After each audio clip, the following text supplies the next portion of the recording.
यादव जी की अध्यक्षता में कैबिनेट की बैठक संपन्न हुई है, जिसमें कई बहुत ही महत्वपूर्ण निर्णय लिए गए हैं। सिंचाई परियोजना की स्वीकृति हुई है। राजगढ़ जिले की सारंगपुर तहसील की मोहनपुरा विस्तारीकरण सिंचाई परियोजना 396.21 करोड़ की प्रशासकीय स्वीकृति प्रदान की गई। खकनार तहसील के 26 गांवों की 11,040 हेक्टेयर भूमि में सिंचाई होगी, जिसमें 10,400 कृषक परिवारों को लाभ होगा। इसी के साथ सुल्तानपुर उद्वहन सिंचाई परियोजना जो रायसेन जिले की है, इसमें 115.99 करोड़ की प्रशासकीय स्वीकृति प्रदान की गई है। 20 गांवों की 5,700 हेक्टेयर भूमि में सिंचाई होगी, इसमें 3,100 कृषकों को लाभ मिलेगा। रायसेन जिले की ही बरेली तहसील की बारना उद्वहन सिंचाई परियोजना की लागत 386.22 करोड़ की प्रशासकीय स्वीकृति प्रदान की गई है। खगनार तहसील के 36 गांवों की 15,000 हेक्टेयर भूमि में सिंचाई उपलब्ध होगी, जिसमें 6,800 कृषक परिवारों को लाभ मिलेगा। तो कुल मिला के 20,000 किसानों को सीधे इसका लाभ मिलेगा और एक बड़ी तीनों परियोजनाएं मंजूर हुई हैं। आबकारी नीति के निर्धारण हेतु मंत्रिपरिषद समिति के गठन की स्वीकृति कैबिनेट ने की है।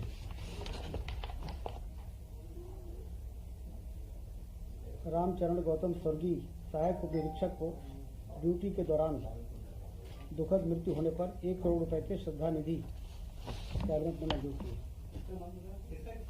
स्वर्गीय श्री रामचरण गौतम सहायक उप निरीक्षक ASI थे।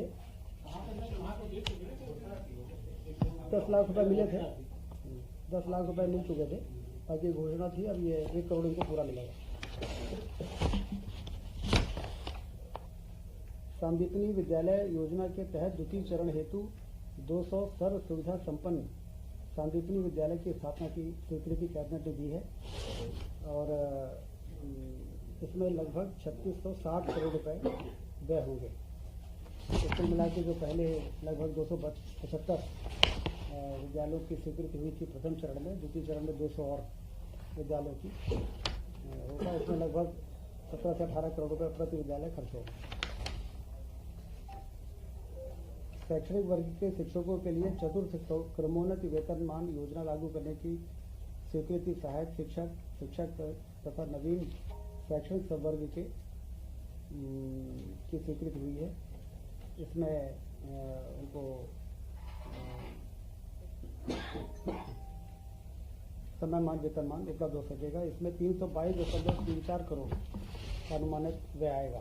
ये शिक्षकों के लिए बहुत ही राहत भरी निर्णय है। ये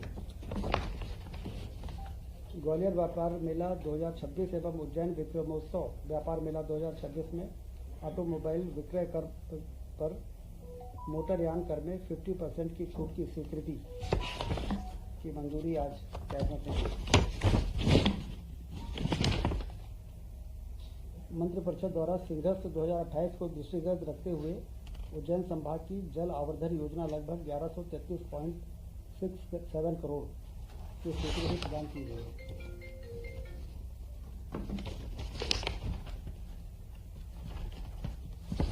मध्य प्रदेश स्पेस टेक 2026 की स्वीकृति हुई है।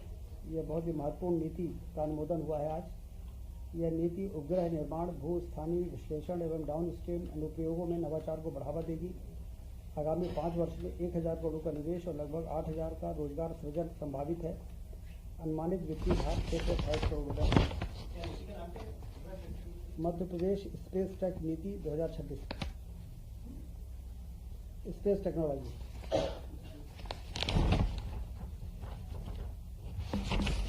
सोलर सेल स्टोरेज प्रदाय परियोजना की स्वीकृति। सोलर को स्टोरेज करने की टेक्नोलॉजी अब विकसित हो गई है। चाहे हम उसको बैटरी में स्टोर करें, चाहे हम सोलर पंप के द्वारा लिफ्ट करके और कोई डैम बना के और उसको स्टोरेज करें, और जब पीक आवर्स आता है तो सोलर के द्वारा बनाई गई बिजली को भी हम रात में भी यूज़ कर सकते हैं। ये जो नवाचार तेज़ी से आगे बढ़ रहा है प्रधानमंत्री जी के नेतृत्व में, उसमें मध्य प्रदेश बहुत सक्रिय है। और आज सोलर से स्टोरेज की 4 घंटे के लिए 300 मेगावाट विद्युत परियोजना की स्टोरेज परियोजना, 6 घंटे 300 मेगावाट विद्युत प्रदाय की स्टोरेज परियोजना और 200 मेगावाट की सोलर से 24 घंटे ऊर्जा भंडारण की परियोजना की मंजूरी हुई है।